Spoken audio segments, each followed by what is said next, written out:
lecture. An announcement: I'll post the first homework on Canvas later today, and it will be due next week on Thursday. You can submit it via Canvas. So yeah, I'll post an announcement also, and sort of just including how to submit the homework, etc. Okay. Usually, the policy for homeworks in my class is that you are welcome to discuss it with other people. You are welcome to collaborate on homeworks, as long as A, you write down your solutions on your own, and B, you just write down the name of anyone you discussed with or any sources you consulted. So again, you're welcome to take a look at any online sources, etc. If you want, just write down what you consulted or who you talked, worked with in terms of the homework, and write your solutions on your own. Okay. And just a brief recap of what we were discussing last time. We started talking about linear transformations, which are objects that kind of modify vectors or sort of map vectors in one vector space to another vector space, as long as they're both defined over the same field. And we define them using these two properties that when you have a sum of vectors, it's a sum of the images, and similarly for a scaling or a multiplication by a scalar element from the field. And we saw that you can specify the behavior of a linear transformation completely and uniquely by specifying it on a basis, or just and on a basis you can do whatever you want. So an arbitrary map on a basis defines a unique linear transformation. And we saw what we call the rank nullity theorem, which is if the dimension of V is finite, then you can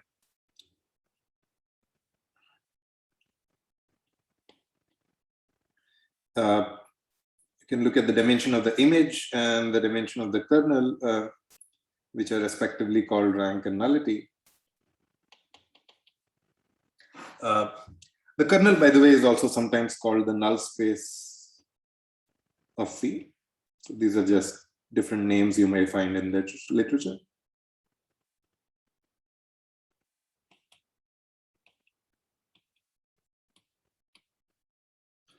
And so the dimension of the null space plus the dimension of the image, which is the rank, is equal to the dimension of the starting space, which was V. I mean, assuming it's finite, otherwise you have infinities and this equality doesn't quite make sense.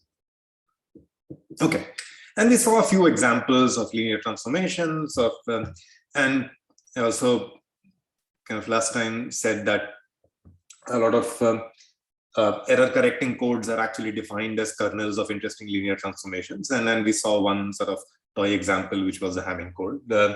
And I left some parts of it as exercise. Feel free to ask me if you have any questions. Okay, so then otherwise let's continue. Right,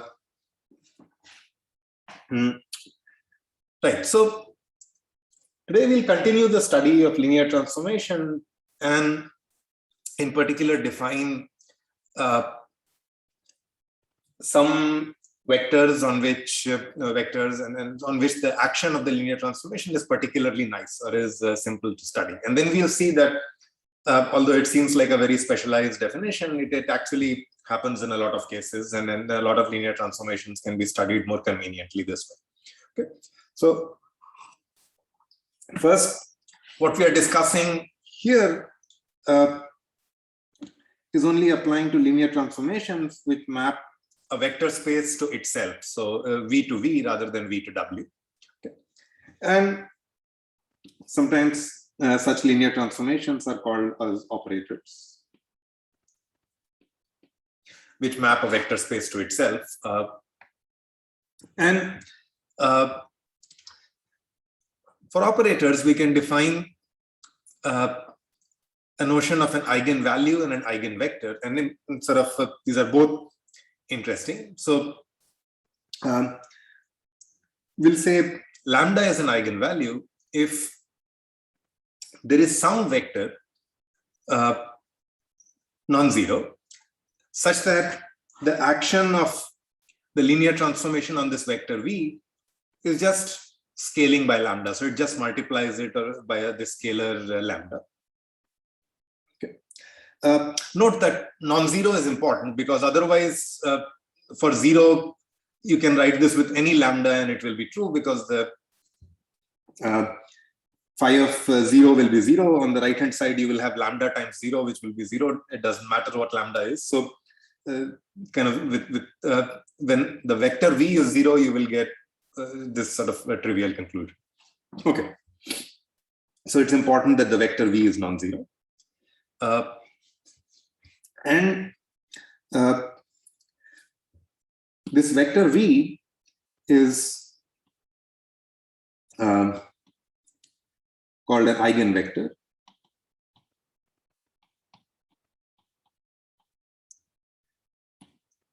In this case, the eigenvector associated with the eigenvalue lambda. Okay. Need not be unique, and as we'll see, there can be multiple eigenvectors. So this is an eigenvector associated with lambda. Okay. Just as an example, and also, okay, sorry, let me give one more definition before we go to examples. So the spectrum of a linear operator, denoted spec of phi, is just the set of its eigenvalues. So any lambda which is an element of the field is an eigenvalue of phi, is just an element of the spectrum.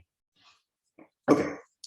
So now let's just consider a concrete example. Let's consider this very simple linear transformation, which is given by a matrix, and you can think of it as mapping vectors in R2 to R2. Can you tell me what its eigenvalues, eigenvectors might be, if you can say something about its spectrum?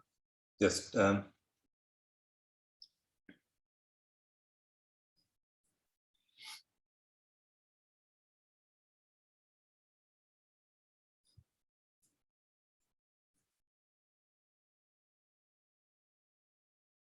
so I'll give a few examples in this lecture, and mostly, yeah, I'll ask you to solve them. So please do let me know via chat or just speak up if you want.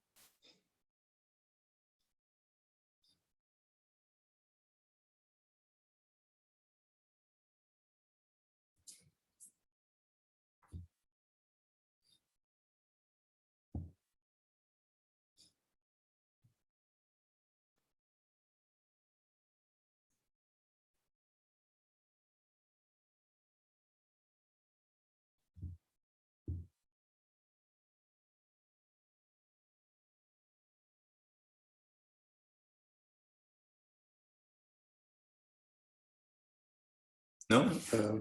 Too early in the morning? Okay, let's try.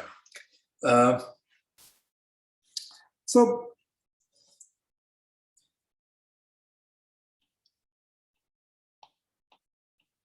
you can think what this vector does. Let's say this matrix does to a vector, let's say xy, and you get 2x and 0. So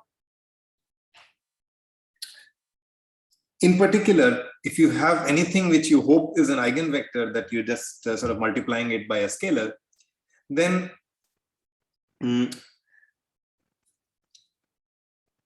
unless, okay, so if lambda is non-zero, then the value of y better be 0.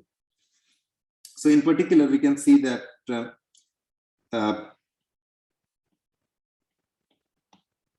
multiply it with 1, 0, you get 2 times 1, 0. So so we have an eigenvector v with an eigenvalue lambda, which is 2. But there is one more eigenvector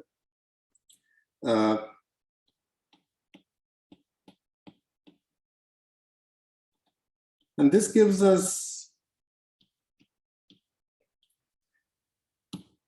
and this sort of illustrates a point that we said the vector v has to be non-zero, which it is. We didn't say anything about lambda. In particular, lambda can be 0. This vector is just in the kernel, and that's allowed. So lambda can be 0, just that v is not allowed to be 0. So here, the spectrum is actually the set of two values, 0 and 2. Any questions?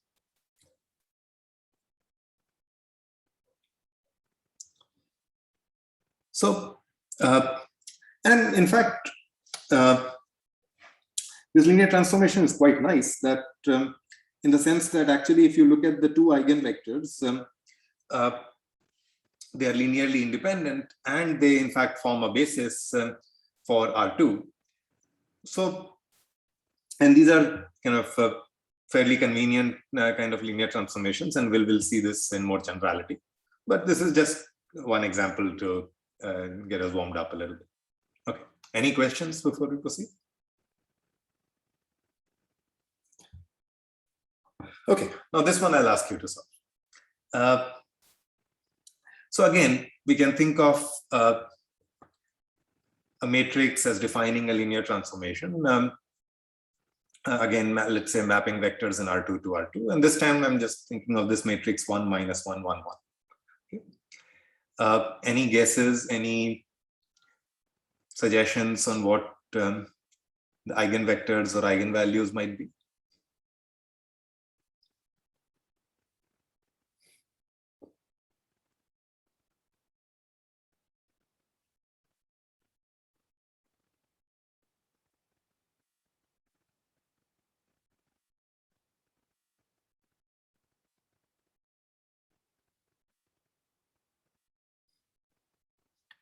Okay, right. So there is one answer in the chat, which is none. And there are a couple of ways of seeing this. You can see this algebraically, and you can check that if you think xy is an eigenvector, then you will end up needing x squared plus y squared is equal to 0, which only happens when x, y are both 0. That's one way to check it. The other way, which is geometric, is to just sort of see that what this transformation does is take a vector xy and rotate it by 45 degrees and scale it by √2.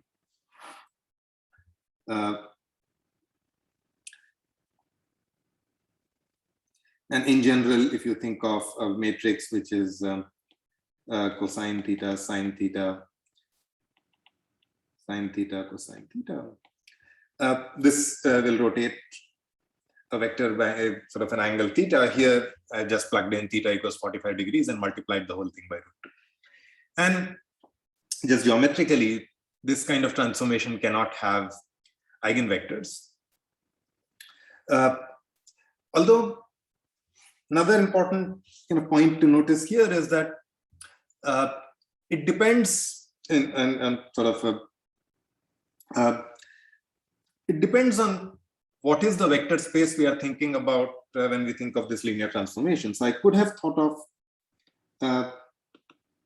the same matrix as mapping complex numbers to complex numbers. It's still a linear transformation on complex numbers. And now it will have eigenvectors and eigenvalues. So that's something to check. So it's not that when we specify a linear transformation, I mean, it's important to also sort of specify what is the vector space we are talking about before we conclude whether the eigenvectors or eigenvalues exist or not. Okay. Any questions?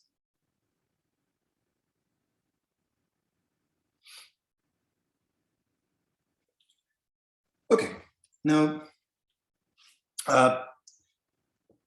let's consider also examples which are not necessarily about matrices. So as we said last time, linear transformations can be just defined between any two vector spaces as long as they obey certain properties. And sometimes matrices is a convenient way of specifying them, but not necessarily always. So, for example, let's consider the space of what I'll call infinitely differentiable functions. So it's just, we define this kind of C01 to R, or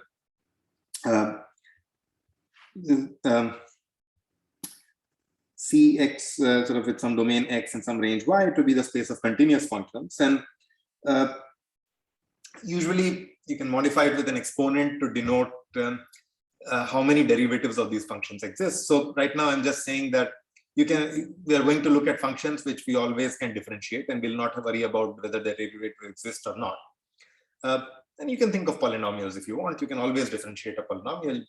After a while, you'll end up with 0, but that's fine. Still, differentiation is allowed.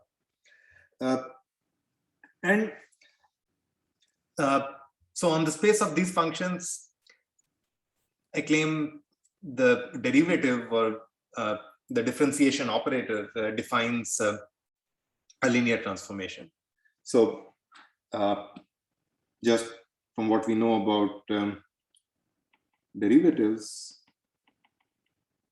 if you take a derivative of a sum of functions, you get the sum of derivatives.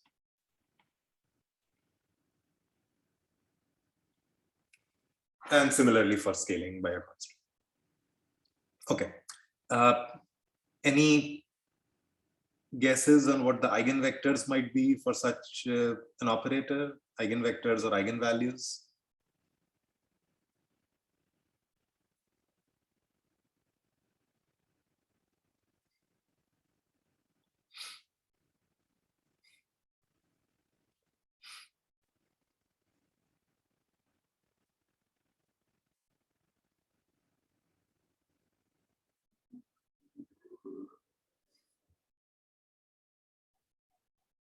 Dramatic. Okay.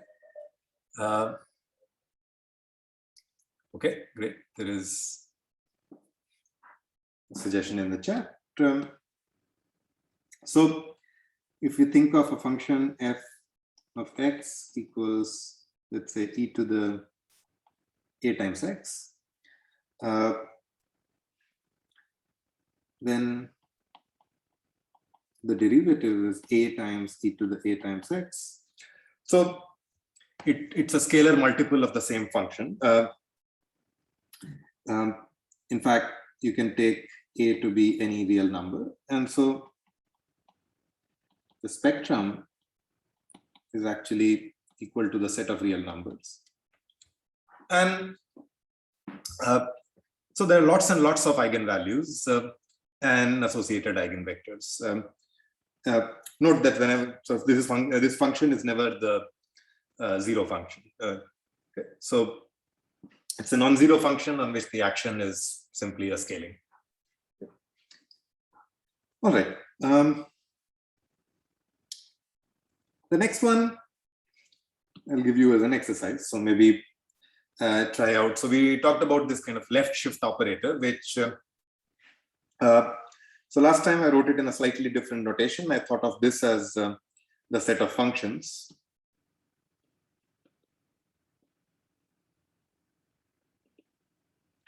Which map natural numbers to real numbers. And you can think of them as a set of functions, or think of them as a set of sequences of real numbers, infinite sequences with entries corresponding to the natural numbers. And we defined this left shift operator, which kind of just moves an element one position left inside in the sequence. And again, you can check what the eigenvectors and eigenvalues for this operator or this linear transformation acting on the spaces.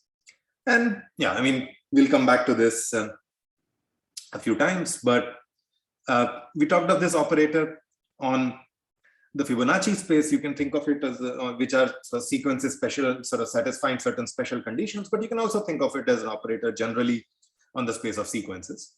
And in particular, if you consider the eigenvectors of this operator, you can actually derive the formula for Fibonacci numbers using it. So it's a kind of a fun exercise, and maybe try it out.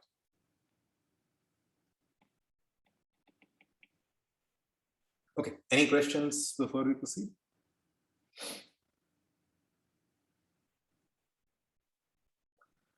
Okay. So now let's get back to the definitions and maybe some properties of eigenvectors and eigenvalues.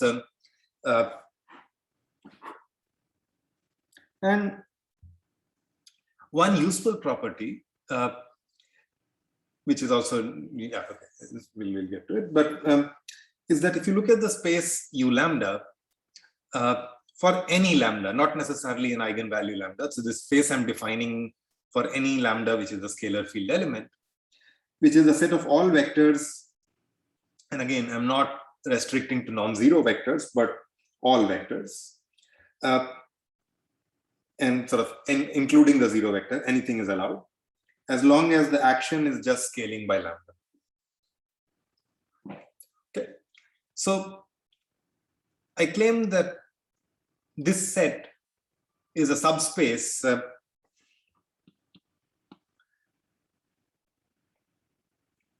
your starting vector space V for any single value of lambda.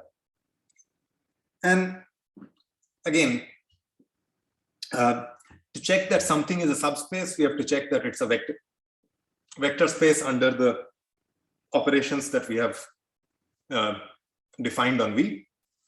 And these operations already obey all kinds of nice properties, commutativity, associativity, etc. What we need to check is that when you apply them to elements of U lambda, you land inside U lambda and not outside, so that U lambda can be thought of as a vector space, and these operations can be thought of as mapping U lambda to U lambda. And so maybe a generic check would be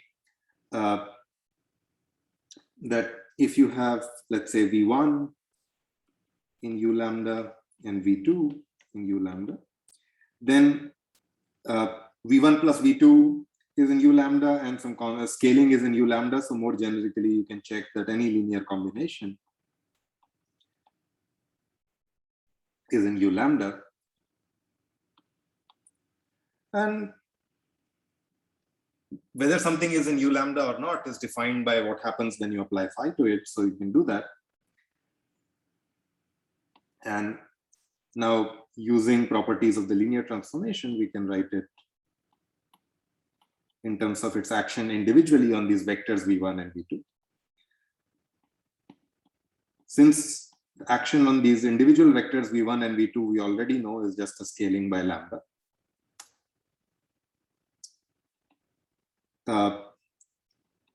And now because of commutativity of multiplication over the field and the associativity of scalar vector multiplication,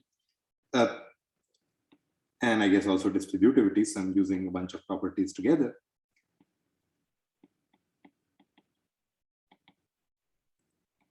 I can take lambda out common. And so that means that this is the condition needed for something to be in U lambda. So this vector is in U lambda. We just proved that. Yeah. Okay. I said we define U lambda for all lambdas and we are allowed to take any V. If lambda is not an eigenvalue,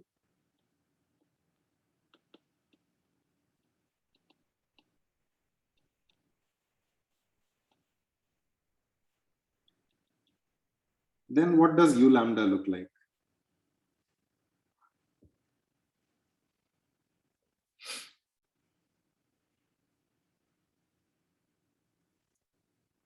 You can also speak up. You don't have to necessarily say things in chat.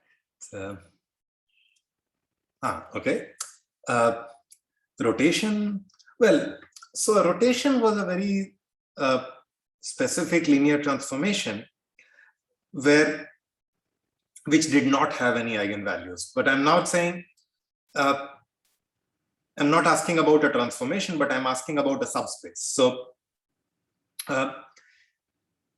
we have a generic linear transformation field we don't quite know what it is. So this is something given. Okay. Now, for this particular given transformation, which may or may not be a rotation, we don't know. We are saying we found some value of lambda, which I know is not an eigenvalue. Okay. I mean, yeah, so a linear transformation may have some eigenvalues, but not necessarily every scalar field element might be an eigenvalue. So in this case, what does u lambda look like? And so u lambda is a set of all vectors such that phi of v is equal to lambda times v. And as I said earlier, the reason we define eigenvectors and eigenvalues, or sort of eigenvectors, to be non-zero is because the kind of relation is sort of trivially true for all lambda when you have v equals 0. So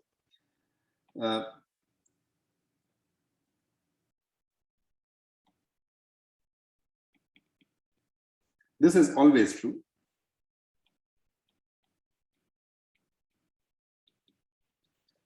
And by definition, if there was a non-zero vector v,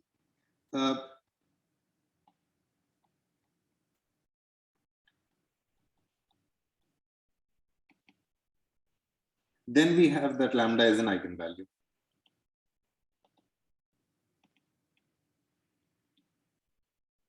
So if it's not an eigenvalue, means there is no such non-zero vector. So the only vector which does this is the zero vector. So lambda is just the singleton set with only one element, 0. And if it's any bigger than this, if lambda is an eigenvalue, then we know it's actually a more interesting subspace. So it's not just that there are a couple of elements. It's a subspace, so you can add those elements and generate new elements in u lambda and so on. So you already get interesting properties. And the dimension of u lambda, because it's a subspace, we can define its dimension. And let's say if v is finite dimensional, then u lambda is also finite dimensional. But even otherwise, I mean, we can still define its dimension. It may be infinite. The dimension of u lambda is also referred to as the geometric multiplicity.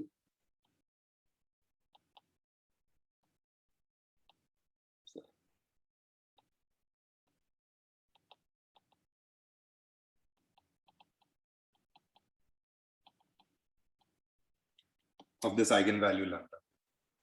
So in this case,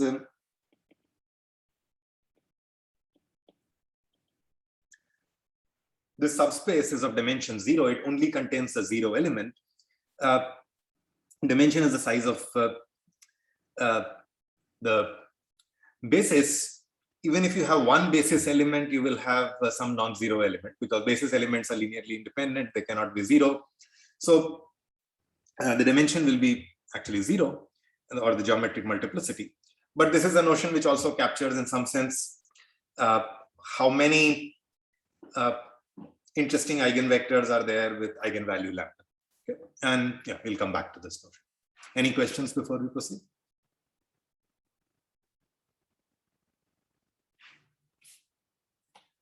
Okay, so this was what we said, the set of vectors v with the same scaling lambda form a subspace. So if they have the same lambda, they're kind of related to each other in some sense.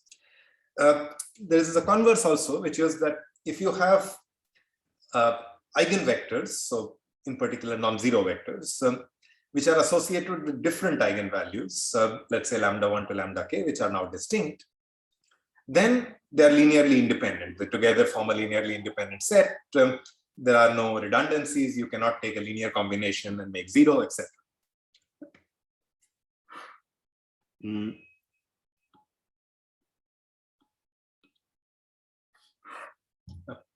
Sorry about that fire alarm noise.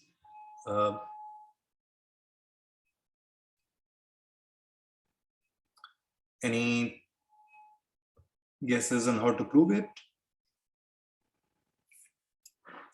Okay, so I mean, yeah, let's start the proof following what we understand about linear independence and linear dependence. So we define linear independence as kind of the absence of linear dependence. So let's start that way. Okay. So let's say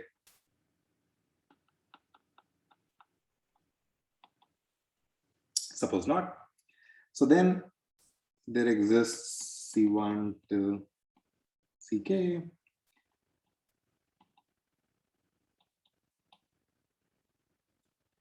So I'm actually, what I'm doing is not necessarily the linear way of presenting the proof. We'll see what this gives us, and then we'll try to see how to convert it into a proof. So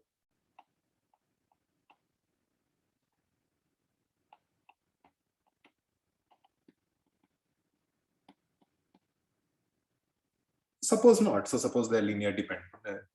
Now, the only other thing we know about these vectors is what happens when we apply the linear transformation. They are eigenvectors with distinct eigenvalues. So let's apply the linear transformation. Because it's linear, we can apply it to the entire linear combination. And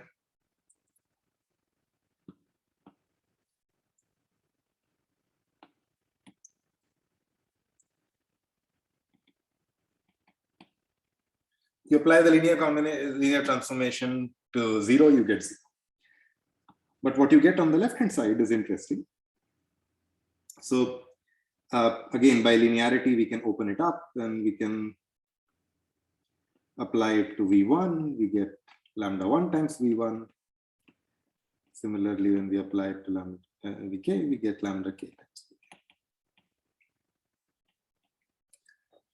So now something interesting happened. We started with saying that there is one linear combination of the vectors v1 to vk, which sums up to 0. And when we applied the linear transformation, we got yet another linear combination, which sums up to 0. And moreover, this is not quite the same as the previous linear combination. If all the lambdas were, let's say, equal, or if all of them were 1, for example, then it would be the same as the previous linear combination. Even if they were all equal, this would just be multiplied. But otherwise, it's not. And there is something which is kind of different. So in particular, we can sort of look at something which we get by adding or subtracting these two. So, so let's say we write down the previous linear combination and multiply it with lambda 1 every.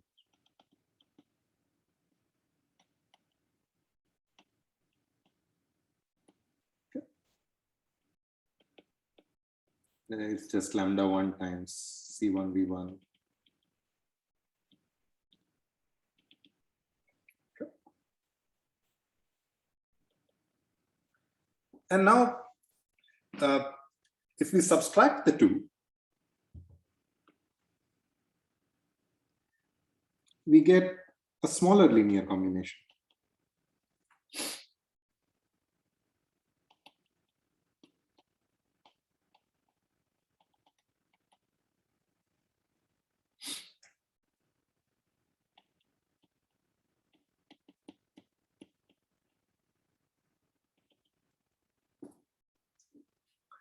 Moreover, it's still an interesting linear combination. So linear combinations are interesting if not all coefficients are 0, because otherwise, if you multiply a bunch of things by 0 and add them up, you get 0. That's nothing surprising.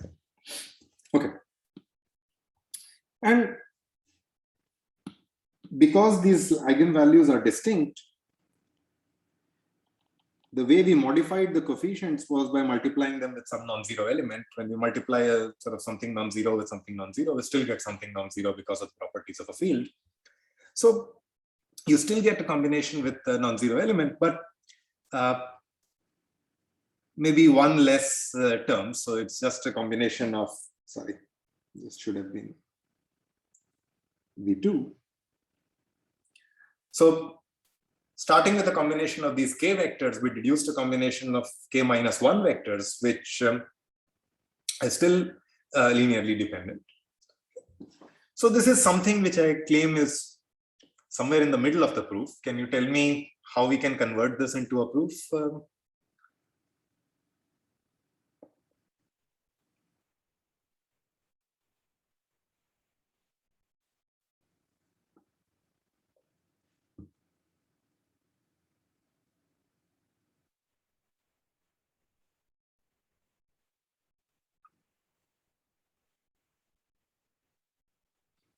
Okay, one kind of usual thing to think about if you see that some conclusion about k things gives you some interesting conclusion about k minus 1 things, then one kind of natural approach to try is induction. So let's say you want to prove by induction that no interesting linear combination of R vectors becomes 0. And instead of k, you could have run the whole thing with R, and you will get a linear combination of R minus 1 vectors, which is 0. So, I mean, in the contrapositive, if you try to prove that for all R between 1 and k, no linear combination of R vectors becomes 0, this calculation is telling you, if you've already proved the case for R minus 1, you also get the conclusion for R, because otherwise you would violate what you proved for R minus 1 already. Okay. So that's one approach. The other, which is maybe a slick way of saying the same thing, it's not conceptually different, is we can actually say that let's look at the linear combination with the smallest number of non-zero coefficients. Okay, so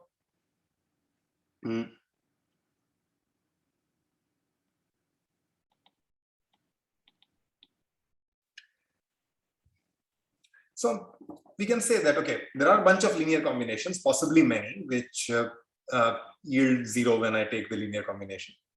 Let me look at the one which has the smallest number of non-zero coefficients. So in particular, I'll just not consider vectors which have 0 coefficients. Okay. And if there was a linear combination with the smallest number of the non-zero coefficients, some R of them which became 0, I just found you a linear combination with an even smaller number. But this violates what I started with. I started with the smallest linear combination and I just produced an even smaller one. Okay, so this is, I mean, yeah, you can think about it. It's basically the same statement as induction. It's just a slightly different way of stating it. But I mean, this is just, if you have some computation which lets you reduce the size of the problem, these are a couple of ways of converting it into a proof. Okay. Any questions?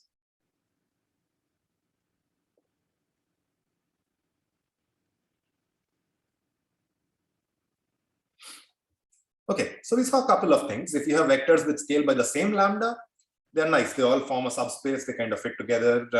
If you have vectors with scale by different lambdas, they are linearly independent, at least if they're non-zero vectors. The vector 0 is special. It can be scaled by any lambda. So it will be in all of these subspaces U lambdas. So they will all intersect in at least this 1.0. And what this is saying is that they will, like for different lambdas, they will intersect in only this 1.0. Okay, and this is something we can think about. Okay. Going back, we say a linear transformation phi is diagonalizable if not only are there kind of interesting eigenvalues and eigenvectors, but there are enough linearly independent eigenvectors to actually form a basis. We saw that at least in a finite dimensional space, all you need is just enough linearly independent vectors. Once you have them, you get a basis. And a transformation is diagonalizable if this happens. Okay. And we already saw one simple example of this.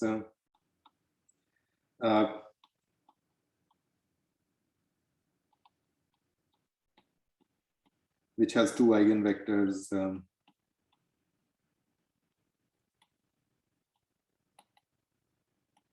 with eigenvalues 0 and 1. These form a basis. Any other examples, suggestions?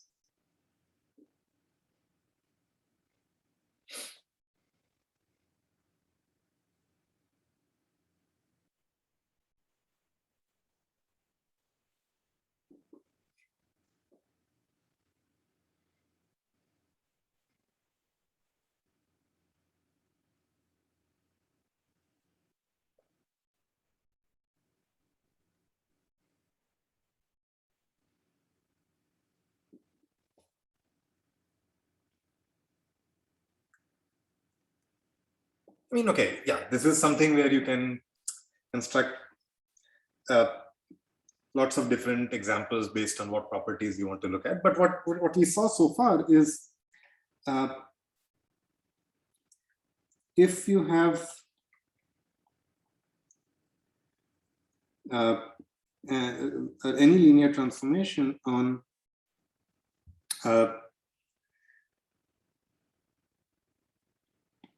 finite dimensional space, and let's say the dimension is k, and if you can find distinct eigenvalues for all of these, so if there are k distinct eigenvalues and the dimension of V is k, then from what we just proved, you know that there are k linearly independent vectors V1 to Vk corresponding to these eigenvalues. And because enough linearly independent vectors will form a basis, we're done. This gives you a basis. Doesn't always have to be, and this was, for example, the case in the previous situation where we had two distinct eigenvalues, 2 and 0. So we know that whatever the vectors are, they are going to be linearly independent. Need not always be the case. I mean, you can consider the trivial sort of transformation or the identity one, which maps everything to itself. All its eigenvalues you can check are 1.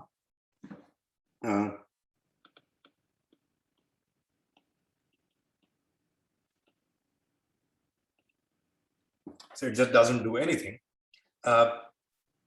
You can, and it's still diagonalizable because everything is an eigenvector.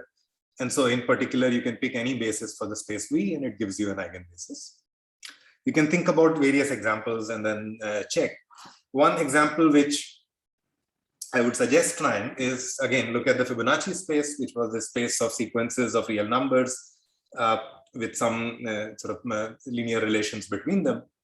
And I claim that this is diagonalizable. So first you will have to look at what is the dimension of the space and then find a basis. And you also again have to go back to the exercise about what are the eigenvectors of this left shift operator that we defined. Once you do that, once you have this basis, as I said earlier, you can actually think about the Fibonacci numbers that we know. Then you start with the sequence with numbers, let's say 0 and 1, and then define the next number to be the sum of the previous two, etc. You can try to express, and this is an element of the Fibonacci space, so you can express it in terms of this basis. This will give you a formula for the Fibonacci numbers, and so on. So it's an example to try and think about. Okay. Any questions before we continue?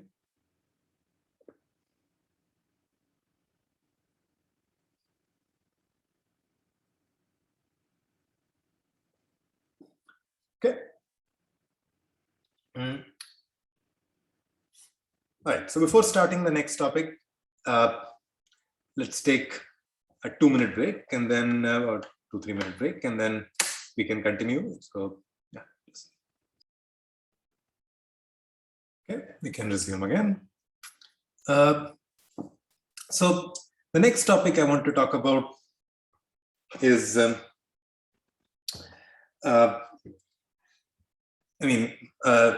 slight detour from linear transformations we've been talking about, although this will help us study special kinds of linear transformations which have some particularly nice property. In particular, they are always diagonalizable. You can always write down a basis of eigenvectors, etc. So to get to that, we'll need one more additional concept, which is inner products.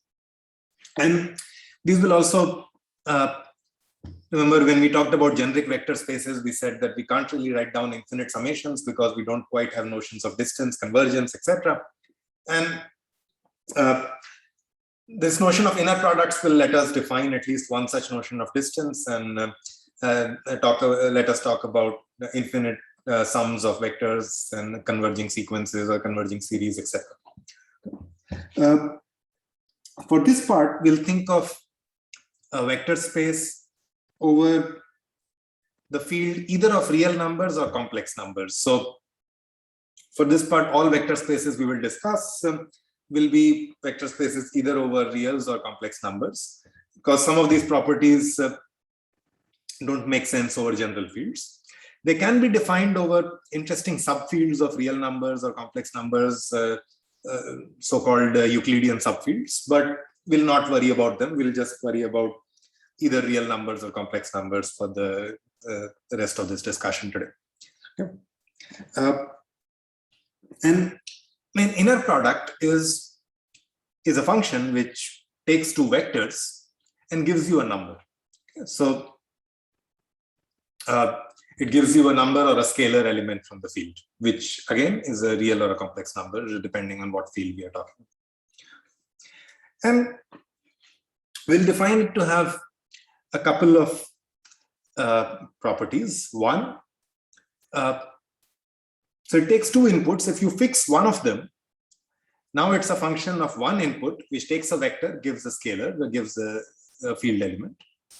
This function of one input, we will require it to be a linear transformation for all fixings of the first input. Okay? So fix the first input u, you get some function of v, and we will always sort of require this to be a linear transformation on the input v for all inputs u. The second is that if you flip the order of the inputs, what you get is the complex conjugate. So this is a field element, and again, the field is either real or complex numbers. And for a generic complex number a plus I times b, we define its conjugate to be a minus I times b. Okay. In particular, if you have real numbers, b is 0, and so you get back the same number. So for real numbers, it's particularly nice. You just flip the order, you get the same thing. Otherwise, you get the complex conjugate. Okay. And the third is that if you take an inner product of the same vector as both the inputs, so inner product of v and v, you always get a non-negative real number. Okay. So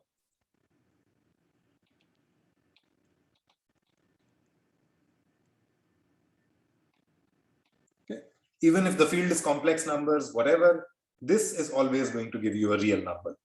And moreover, it's basically the only times it's 0 is when the input was 0. Okay? They sort of, and that is necessary because, well, if you even fix one of the inputs, you get a linear transformation on the second one, and the linear transformation on the point 0 always has to be 0. So, but they're saying the only way this is going to be 0 is if the input was 0. Otherwise, it's actually always a positive real number, not just non-negative. And any function which kind of eats two vectors gives you a field element with these three properties, we will call an inner product function. Okay. Any questions about the properties? We'll see a few examples.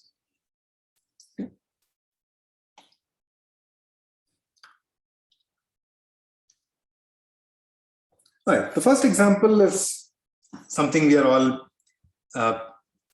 relatively familiar with, is that you can just think of vectors in RD, or sort of, let's say d is equal to 2, so just two-dimensional real vectors, and you multiply them coordinate by coordinate and add them up, the usual dot product vectors that we know and like. It's a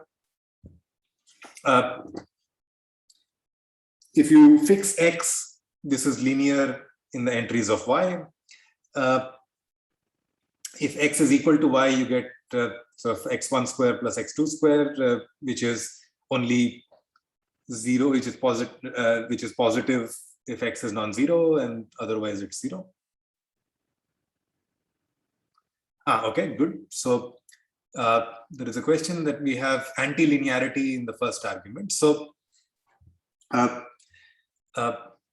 so I'm not entirely sure of your definition of anti-linearity, but yeah, it's basically, instead of scaling by c, you scale by c conjugate when you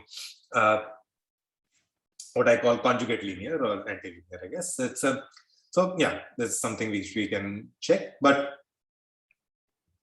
there is some nice behavior you can study also about the first argument. Okay, okay, good. So, all right.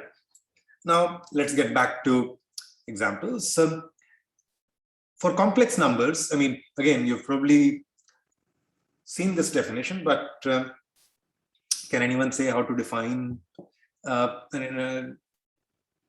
maybe an analogous inner product for complex numbers? Just what we did for real numbers.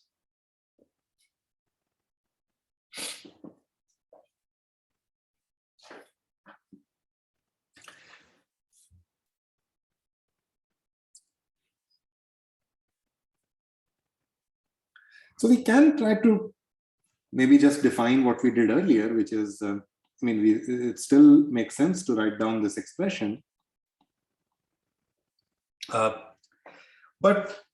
And it's still nice because you fix x, it's linear in y. Right. Okay, good. So there is a suggestion, but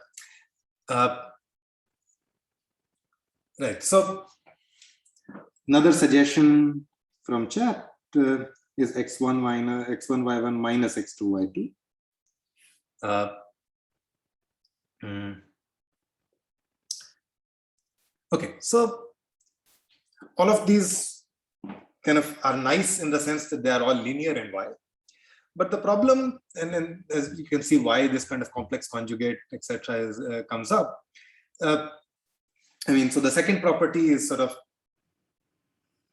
a necessary consequence of the fact that we need complex conjugates. But why do we need complex conjugates? Well, one reason is that we want this inner product really to have the property that when we take the inner product of a vector with itself, we get some non-negative real number. These are the things we will use to actually define distances. So we like non-negative real numbers. The problem with complex numbers is that without conjugation, they don't always give us non-negative things. So in particular, there can be a complex number, let's say,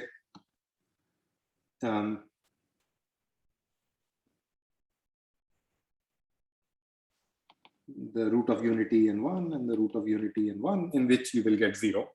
Similarly, I can come up with a slightly different example, in which case the second thing will give me 0. I guess here it's even simpler. So I can come up with 1, 1 and 1, 1.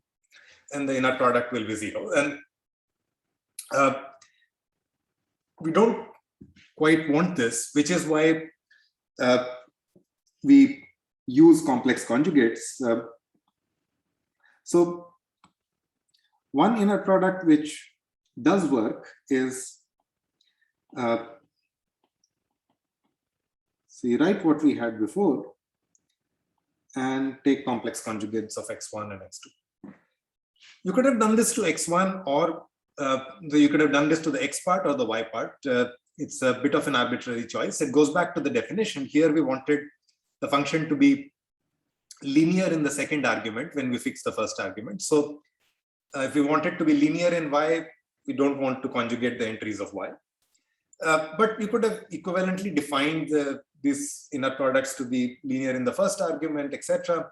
And the entire theory could have been developed that way. And that's just a choice we made because it makes some of the notation convenient. Okay, and now you can check that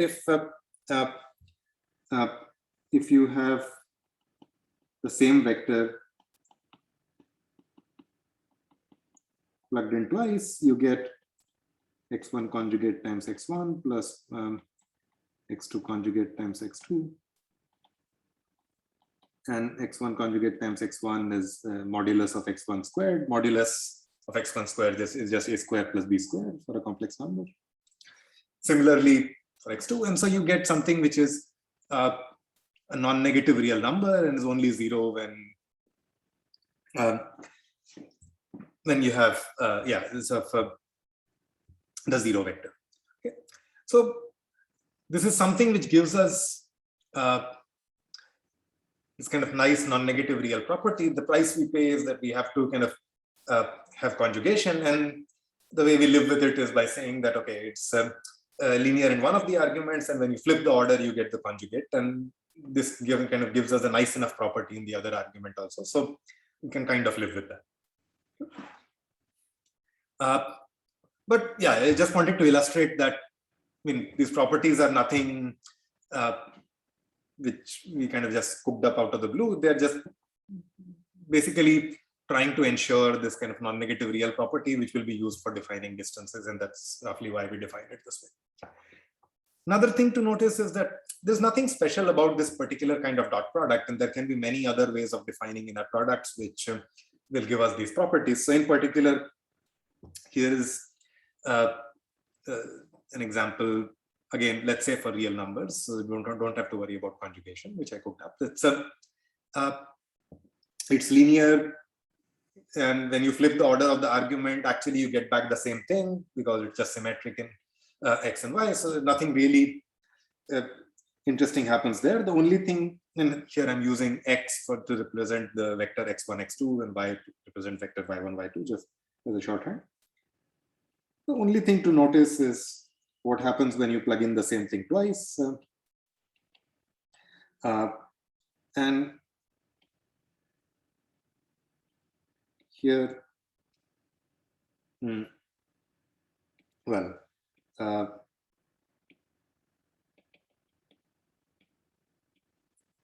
you get x1, x2 twice, and well, yeah, you can use this to complete a square.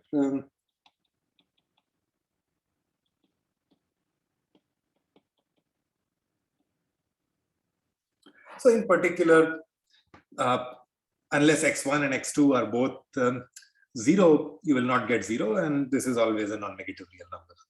Okay. In general, yeah, if you know what positive definite matrices, etc. are, this is just linear product defined using a positive definite form, and we'll see this more in much more generality later, that you can always define these kind of inner products using certain kinds of matrices or certain kinds of linear operators. Okay. Any questions about just these definitions before we proceed?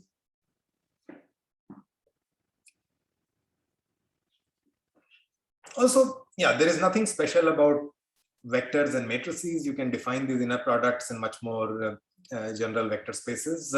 So here are just a couple of examples of inner products for functions. And in general, like, yeah, if you've seen measure theory, you can always define inner products by integrating functions with respect to a measure, etc. So again, you may have to conjugate things appropriately to ensure the properties. But let's say if you have functions which only take real values, I can just define them according to some integrals. And these are just a couple of examples which do come up in different applications. But what I wanted to illustrate, again, this is a point which we saw before, that it has to be linear in the objects or elements of the vector space. So it has to be linear in F, not necessarily linear in X. X just is a input to the function which we choose to specify the function, but the objects in the vector space are functions. So we want linearity in F and G. We can do whatever we want with X as long as all the conditions of inner products are satisfied. So you can check that these are both valid inner products, again, using the properties of integration that you. Okay.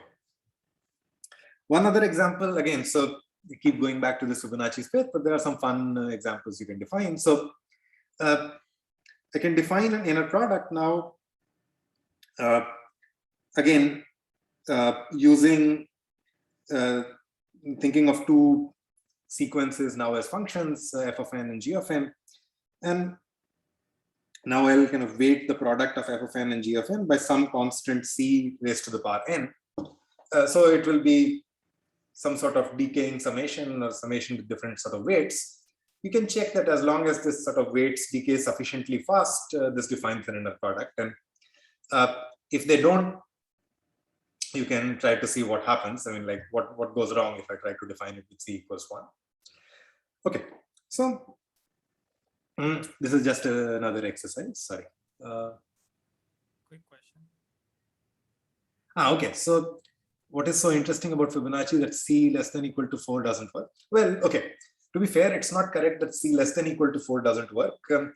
C greater than 4 sufficiently works and C much less than 4 doesn't work. The precise threshold is somewhere in the middle and you can figure out what it is. But the issue is that if you try to take C equals 1, for example, this series will not converge. And so you will get the inner product will be infinite, and we wanted it to be a positive real number, and sort of a real number which is kind of a finite real number and not infinity. So that's the issue, that this series may not converge when C is much smaller. But yeah, nothing magical about 4. There is some threshold. 4 is just a convenient number that I chose. So C greater than 4 certainly works. You can try to find out what is the smallest C that works.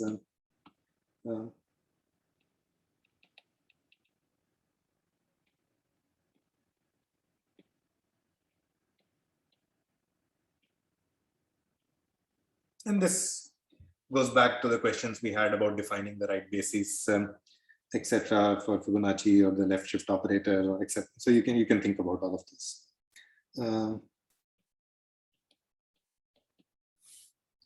Does that answer your question? Okay. Yeah, and also feel free to ask me more about these exercises during later lectures, in office hours, discussions, whatever. So yeah, we can revisit them as many times as you.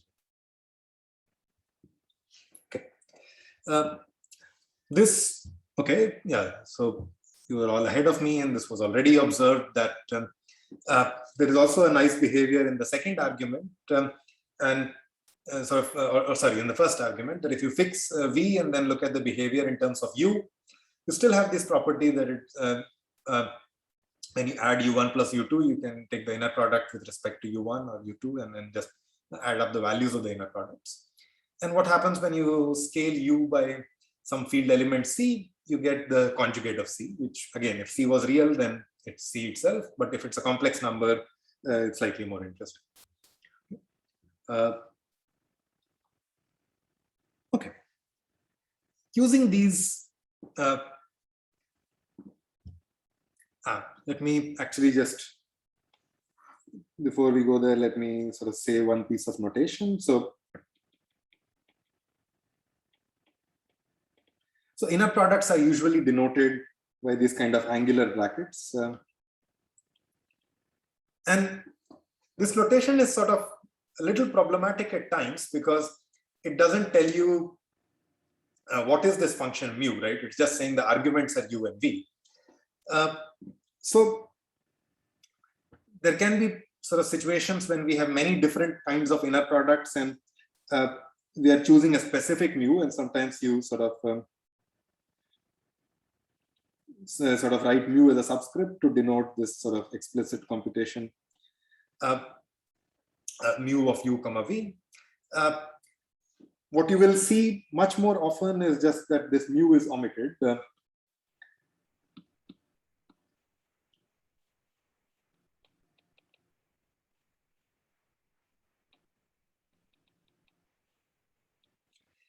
And that's just because either it's clear from context, so there is some one mu which we are working with throughout the example, and it's assumed that this is the mu which we'll be talking about with respect to inner products.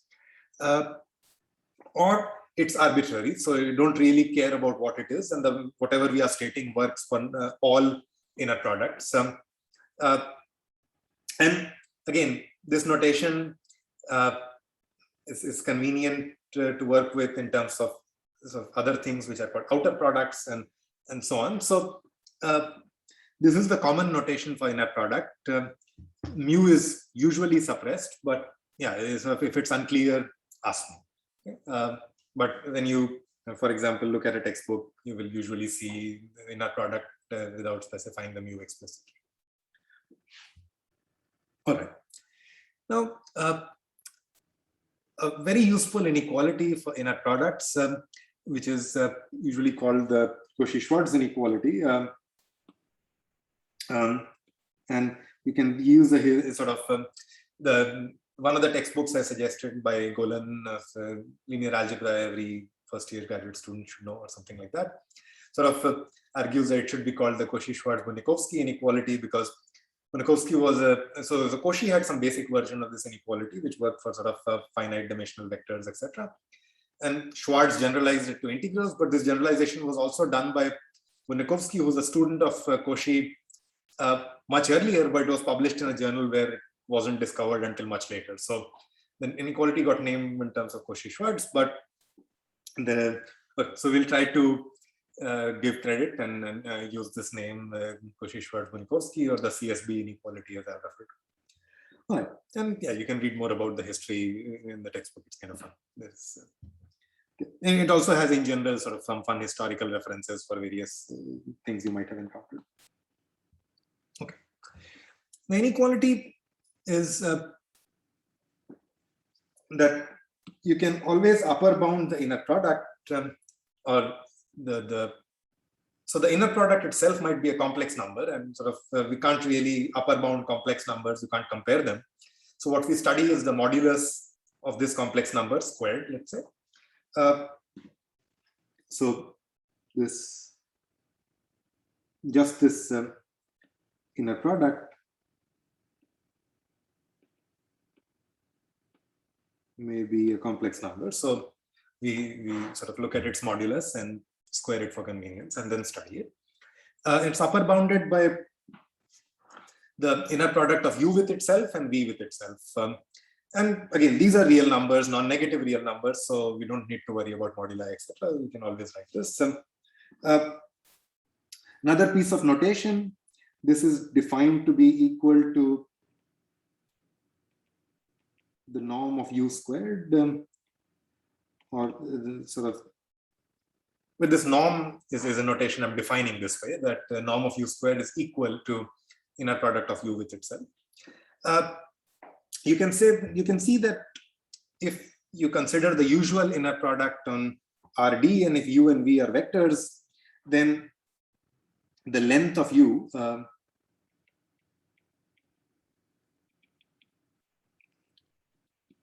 is this norm. So it sort of agrees with our notion of length in so-called Euclidean geometry or Euclidean spaces. But yeah, you can define it with respect for any inner product. Again, like inner product, this mu is usually suppressed. So, but if you want to explicitly specify it, you put a subscript. And the CSB inequality says, I mean, yeah, this can be applied to functions. It can be applied in convex spaces. It's a fairly general and very useful inequality. And there is an entire book called the Koshi-Schwarz Masterclass. If you want to look at variations of this inequality, it's kind of a fun book to look through. But what I want to emphasize is it can be proved for any vector space and any inner product mu just satisfying the properties that we have, without really knowing that it's really this kind of x1, y1 plus x2, y2 kind of inner product or any special form. Okay. And the proof is actually quite simple. I mean, once we're used to this manipulation, is that first observe that if either u or v are 0, then the left hand and right hand sides are both 0. Okay. So you can assume that neither u nor v is 0, and that's the more interesting case. Okay. And now we go back to our definition of inner product. The definition had 3 points. Only one of them was an inequality. The other 2 were just saying some equalities, what happens when you flip the order, etc. So there is exactly one inequality in the definition of inner product. That's what we are going to use. So we define a W, which is some linear combination of u and v, and we will use the fact that the inner product of W with itself is greater than or equal to 0. Okay, and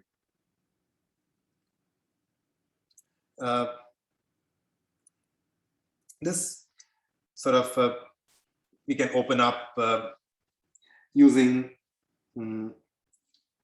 properties of the linear transformation which we have, and you will get A times A conjugate.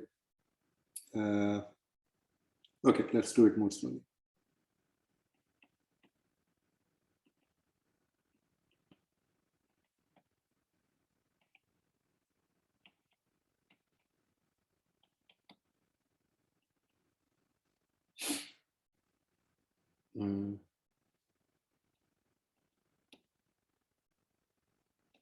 So let's just first split things into sums, and then we will worry about.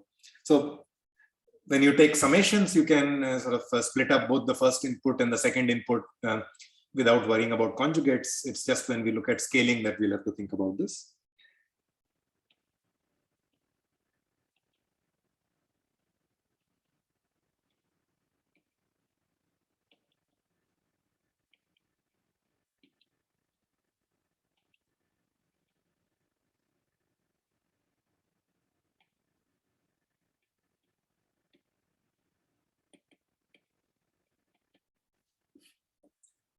Okay, and now we'll use conjugate linearity in the kind of right, so linearity in the second argument, conjugate linearity in the first argument.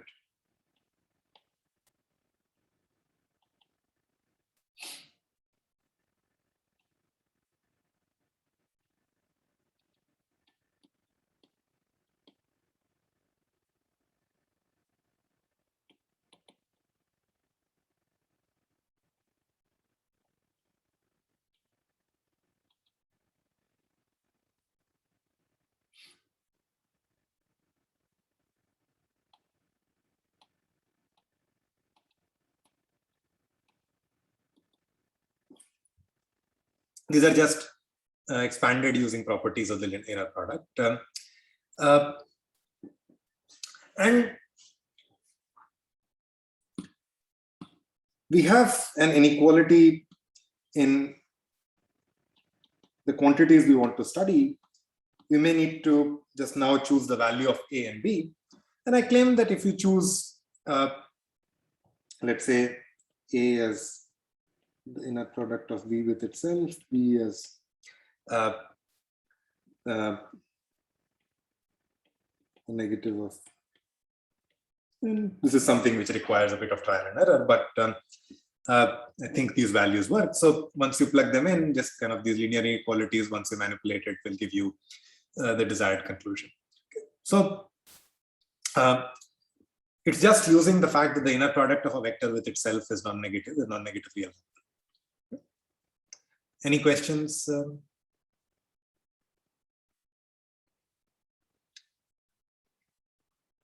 The inequality we used had a special clause that it's actually the inner product is equal to 0 only if the vector itself is 0. And you can also see what that clause gives you in terms of when does equality hold here. So that's something to check in this proof.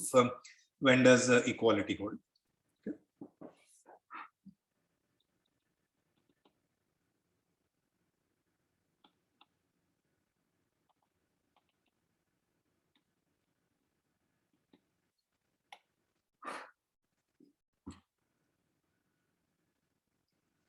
Okay, as I already said,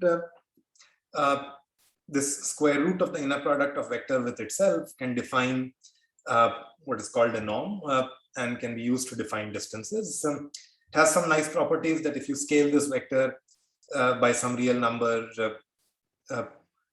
C, then or complex number, then the norm gets scaled by the absolute value of C, which is how we want distances to behave. That if you kind of look at a vector and multiply it by 3, then the length should grow 3 times. And it also has the property that the only vector of length 0 is the vector with, or norm 0 is the vector which is the 0 vector in the vector space. Another property we want distances to obey is what is called the triangle inequality, or the no shortcuts property. That sorry, not no shortcuts, but shortcuts can only have one. So let's call it the triangle inequality.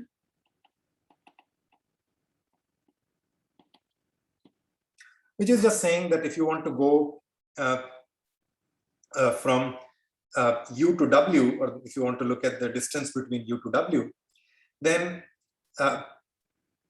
the best way is kind of at least as good as going from first from U to V and then V to W. Or if you want to think about it in terms of a triangle, then the the sum of the two sides is greater than equal to the third side. But I mean, although I'm drawing a geometric picture, this is not necessarily stated only for lengths defined in terms of the sum of square roots of squares of coordinates as in Euclidean distances, but for any inner product and the associated norm. Okay. So the geometric picture is stating it for one particular notion of distance corresponding to the length of these lines on this page, but it's actually true for any inner product and the associated norm. Okay. And that's something to check. And these are notions which we require from valid distances. Okay. One other thing so now we know distances. Once we have distances, we can talk of what it means for an infinite sum of vectors. It should converge in the sense that the distance between it and some limit point must shrink as we like, and we can talk of what it means for Koshi sequences to converge, that after a certain point, kind of remaining, so after some fixed n0, the sort of all terms in this sequence get closer and closer together. In particular, the distance becomes less than any epsilon that we want, or rather we can choose a point far enough in the sequence that the terms become closer than epsilon.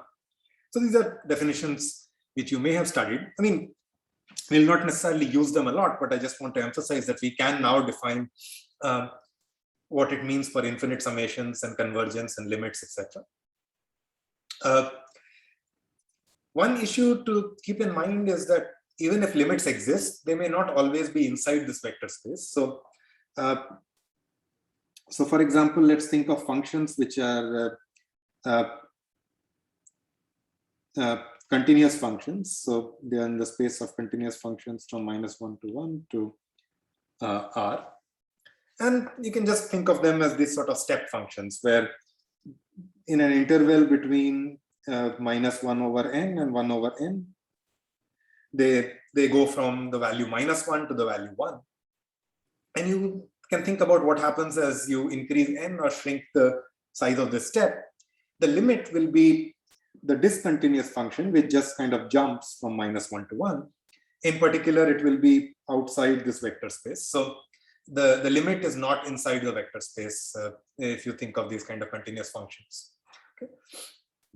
It exists, but it may not always be inside the space. So more generally, there are sort of vector spaces called Hilbert spaces, which where you just say that I'm just going to include the limits of all these sequences. So in particular, all so-called Koshi sequences, which are what I was alluding to earlier. Again, we don't necessarily need these notions for the rest of the development, but it's good to know that once you kind of make sure that limits also lie inside your vector space, you have these kind of nice spaces called Hilbert spaces. A lot of things we will state for whenever you have inner products will also, for finite dimensional spaces, will also work in infinite dimensions as long as you have Hilbert spaces. Although we'll prove things mostly kind of with finite dimensional vector spaces, especially things about inner products, etc. Okay. But yeah, this is a good concept to know in case you read it in literature or sort of encounter it while studying something. We'll stop here. Let me remind you.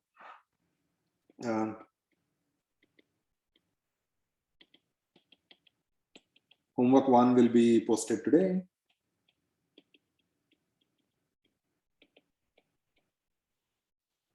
And will be due next week on Thursday. Look for an announcement on Canvas. Stop here. Any questions?